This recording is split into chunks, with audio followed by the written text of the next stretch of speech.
Welcome, Alexandra and Olivier. It's wonderful to have you here at Dog Edge because I think you have made a particularly powerful documentary for New Zealanders because, of course, Bougainville is quite close to New Zealand and we're not exactly immune from that political situation.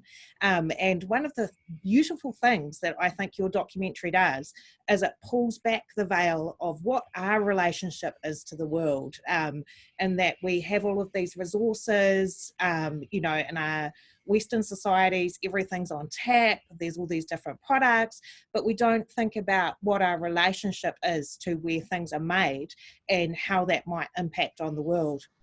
What is it that got you interested in this story? Yeah, maybe I'll just start. Early on, I started to be interested in Bougainville because I already made a film. I started working in Papua New Guinea 10 years ago, making my very first feature film there. And I was already working with communities that were suffering immensely from the exploitation of natural resources. Back then it was about fisheries. And the story of Bougainville is like this iconic story, that a lot of people in Papua New Guinea, especially people suffering from the exploitation of their resources, will always refer to. They always say, there's going to be a new Bougainville crisis here. So that it's in collective memory. It's a very important story. And so I made that film around, between 2009 and 2012. And as it happened, I got invited in Canberra in the Australian National University to present my film. And maybe, a bit of luck, I don't know what it was, but I had a lot of time to kill. And there was a conference about Bougainville that was taking place right before the screening of my film. And it is, at that conference, so I just had a bit of time, I just went there. And I heard all these extraordinary things, all these extraordinary plans about, the future of Bougainville, how it's going to be, an independent state, coming soon, perhaps, and that needs to be financed by big mining again, and then the return, of these big companies. And that was for me extraordinary to see that. And so back then, Alex had edited my first film. We have been, friends for many, many years, and I was really surprised by what I was hearing. I was hearing about the return of, your oppressor, and that the fact that you can only conceive a future for yourself if you have to rework with exactly the same system. And that for me was quite extraordinary considering the weight of the war. You had 20,000 people that, passed away. This is extraordinary. This is huge. It's if we refer it in our terms in France, for example, it's you have 60 million people. It will be 6 million people disappearing. It's a huge. It's extraordinary. And so back then it was around 2012, 2013. That we're like, okay, so there are all these plans that are being made. Let's see, because there's all this communication as well that's coming out, saying how great, the past is there, that everyone is so desperate economically, to reinvite big mining, etc. And so that's when, Alex and I started to do very long research, just even before going out there, before going to film. And and then later on there are parts of actually some of the speeches that I saw actually in the film, and that's how it all started. It's just by luck, by basically being invited somewhere where you're like, hold on a second, what's going on in that part of the world, in Bougainville. Yeah. So is this the ExxonMobil film that you're talking about, where you two met? No, it was before ExxonMobil, because I did a short film about ExxonMobil as well. Alex also edited that film. And that was at the same time we were already researching, doing a lot of research in Bougainville. We took over 2 years just reading all the lots of reports and confidential records from the companies, all sorts of things, just to be prepared enough to be able to start tackling that story. It was a different film that was called Canning Paradise. It's a different one. Yeah. The Puna. Yeah. So that was one of the things that I thought was quite remarkable about your film, because we really are talking about the largest conflict in the South Pacific since World War II. And I think most New Zealanders don't know very much about what happened there. And it is a very complex story. I mean, you're talking about a civil war that goes on for a decade, all of these different players.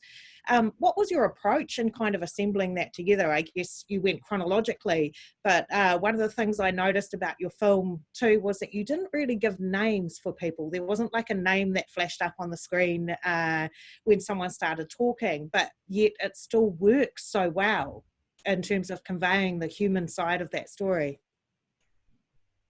Yeah, I mean, it is a choice actually not to necessarily give names to some of the people that you see in the film. I mean, most of the people, you don't know the names of those people because what struck us in this story was somehow the universality of it, you know, the fact that it is very geolocalized. It is the story of Bougainville, so it is a small island.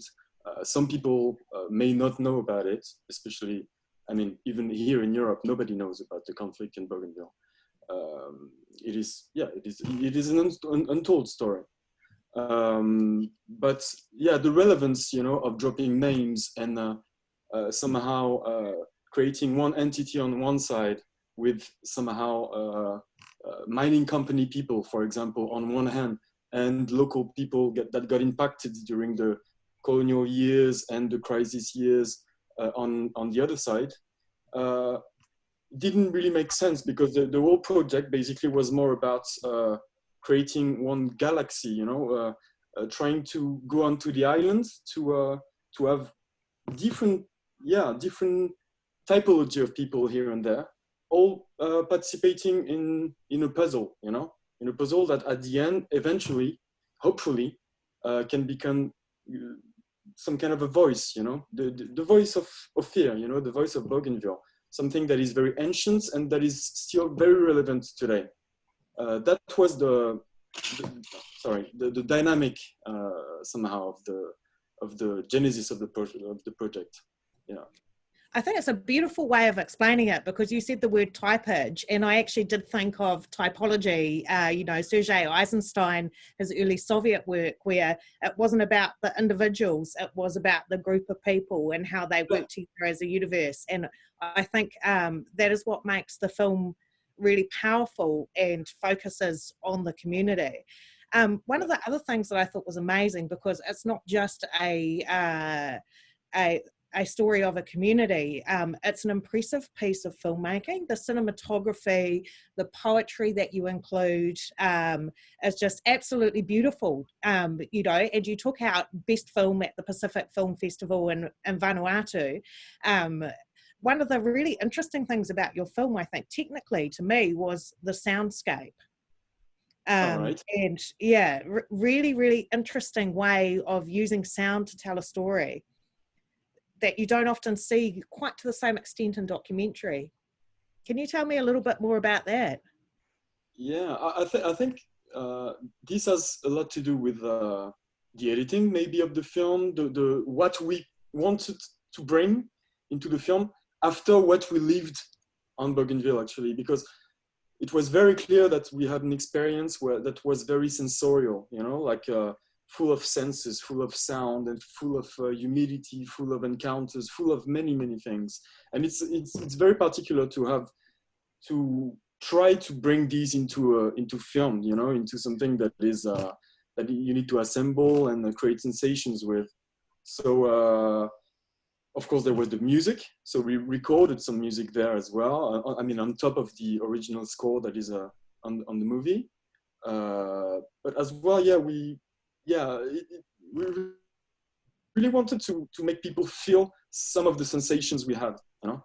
So yeah, because it's really like every single night we could hear singing. Do you remember, Alex? Like it was extraordinary place for sound, and so I'm glad that this came out in the film, you know, because it's part of the whole landscape, like the collective consciousness that we're painting around the land, and with the different various voices and people. And we also wanted the environment to be one character, you know, that's where all this story is taking place.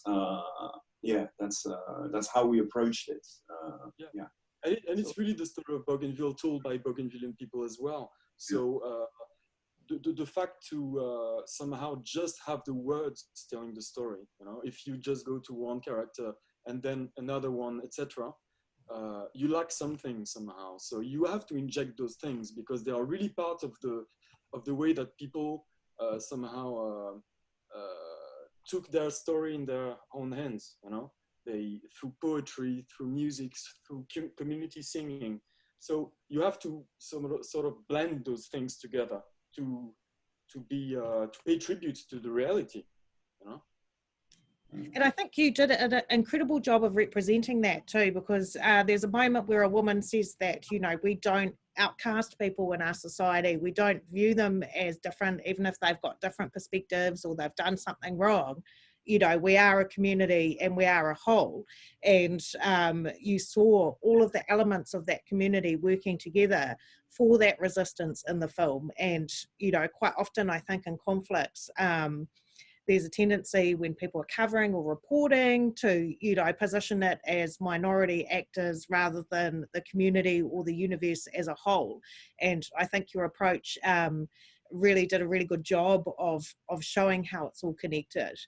We've got a question that's come in here, and it says, recently there's been this is coming from Facebook, there's been quite a lot of resistance to the idea of people from one culture telling stories about people from other cultures.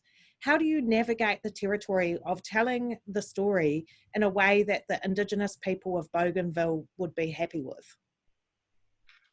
Yeah, that's a really good question. Those stories anyway we're not the only one doing a story. We work together, you know, with the people ever so closely. Our assistant director, you know, is one of the most extraordinary human beings, called Nathan Matpop. We collaborated so closely over many months, and sometimes there were extraordinary things, like some ideas that we had where we thought, okay, what we wanted to do first, our approach, was we wanted to give as much freedom as possible to all the characters that we're filming with, all the people, because it was, so we could shoot we gave them an open space. We could shoot in any languages. We could go to any place that they wanted, where you know, if they were comfortable, etc. And we would hear any stories that they would be interested to tell us about. So it was very much a listening approach, and we were taking into, you know, their world, but we were all working together. You don't, you know, often say you don't make a film about people, you know, you make it with them. Like, and in that case, that's how we approached it from the start. But then there were also these moments that were quite extraordinary, where we had some instincts. For example, in terms of poetry, we had discovered all these poems that you can hear in the film. And one of the main characters, for example, of the film, his name is Blaise Renew. He was one of the closest men to Francis Ona, and so we spent many hours and hours just listening and talking. And at one point, he's like, well, he started to pick up the exact poems that we had read, and said, well, this is the story. You know, if you want to actually go really to the heart of the story. And then we realized, we're like, wow, you know, it's not about just saying this happened then and this happened then. You can actually use poetry and use languages and different ways of expressing to try to come as closely as possible to, you know, and as respectful as possible to local culture. And I think anyway, you know, the film is a collaborative process between we're all different. We all come from different backgrounds, from different experiences, viewpoints, but we all come together to tell a story.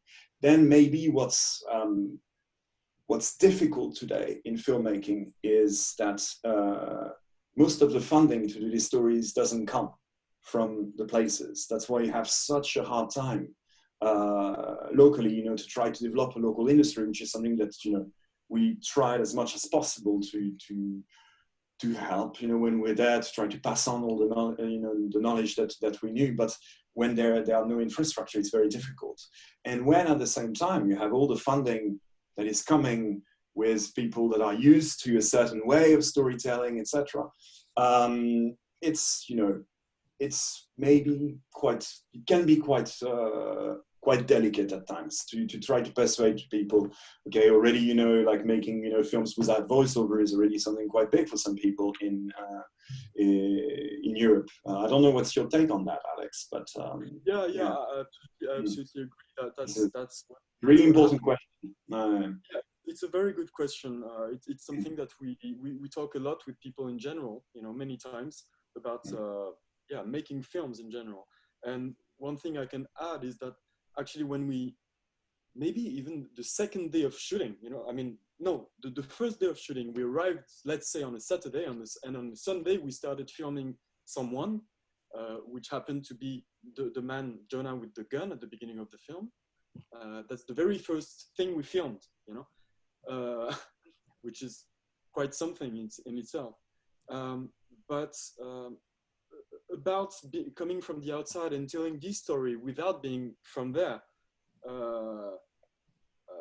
people were suspicious, you know. We can't pretend that everywhere we went, everything was just, okay, we arrive and people are receiving us without asking any questions. That can't be the fact, you know. So we spent extensive amounts of time talking and presenting this approach, the fact that we wanted to work like that we wanted this film to be an actual collaboration and not something where we would be the main drive somehow.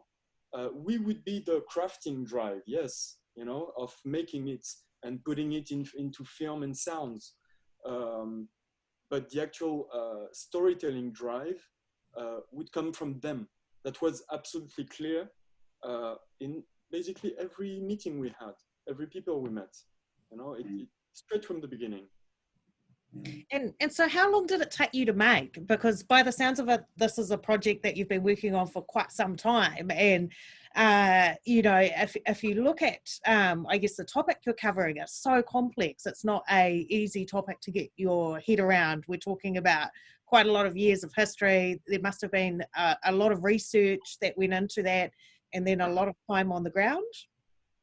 Yeah, it took 7 years from the beginning to now to do it, but it's also because we it's not just one film, like we have this feature film, but because of all the stories that are quite important, maybe even for different audiences. You know, we had some extraordinary stories told by old people, for example, but that for some reason couldn't actually fit into this particular piece. And often I think filmmakers should probably think about that, about how to value or everything that, you know, is comes your way. And so there will be also a really significant multimedia project that will come out from this project. It will be launched probably in the next few months with over 40 short films, with a lot of the historical documentations, with investigative reports, with colonial records, corporate records, all kinds of things to actually try to piece together and go much beyond, the film that we have made. Like, this is like a kind of, not an introduction, it's in itself, I think it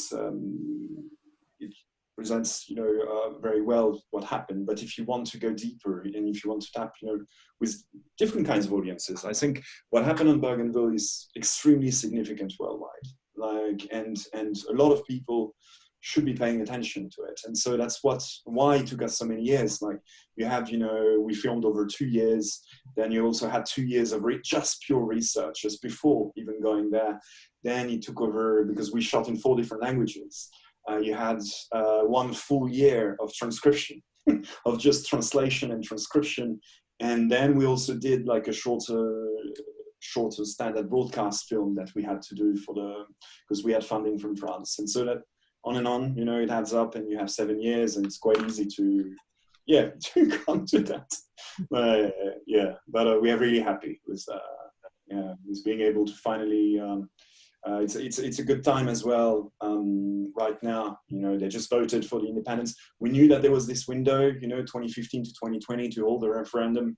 Now it's absolutely amazing the fact that, you know, they 97% of people have voted for what they have dreamt about, you know, for most of their lives, you know, to try to be recognized. And so it's good that the film can now, you know, come out,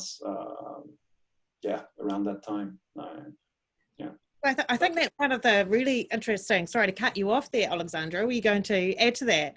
And, you know, when you say it's an important story for the world, I mean, this kind of relationship, I guess, between corporates and colonization has been something that's going on in very many countries. You know, there are so many examples of this. But one of the brilliant things, I think, is that the Bougainville Revolutionary Army, in fact, they did win in the end. You know, if you think about their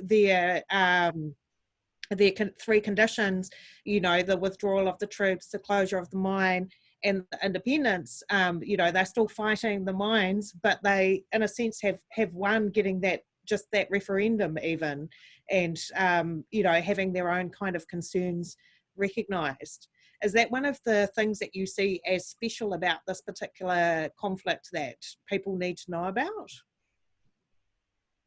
You mean about the referendum? In terms of why Bougainville is such an important story for the world.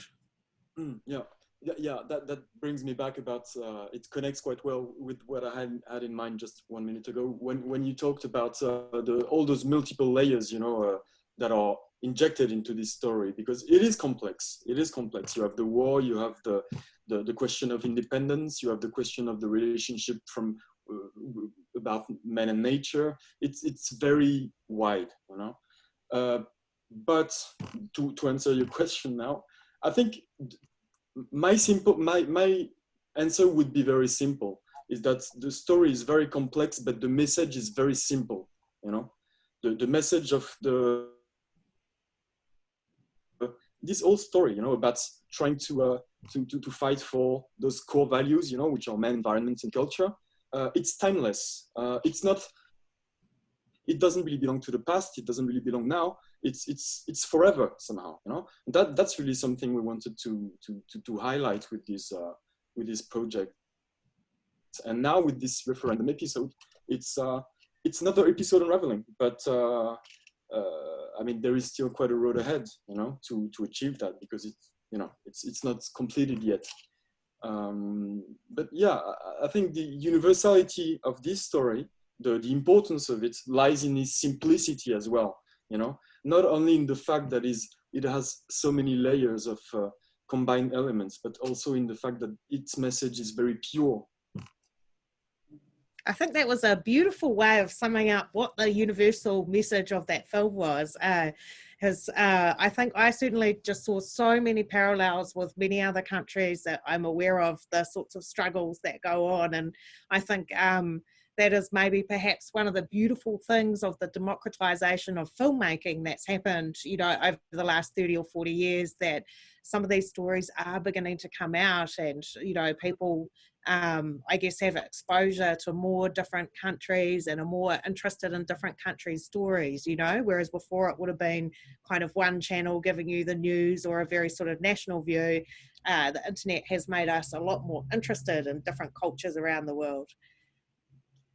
Well, I'd like to thank you for coming on to do this question and answer session. I think it's an incredible film. It really struck me just how beautifully it was shot, and yes, absolutely the universality of the story, as well as how skillfully I think you have taken this incredibly complex story that, you know, could have gotten very bogged down in details and kept it as this just beautiful human universe where the humans in that story come through and they really have a strong voice. They're not the background of a kind of a struggle about themselves, you know, they really are at the forefront, and you get a sense of the different characters, of the different village relationships. Yeah, it's beautifully done.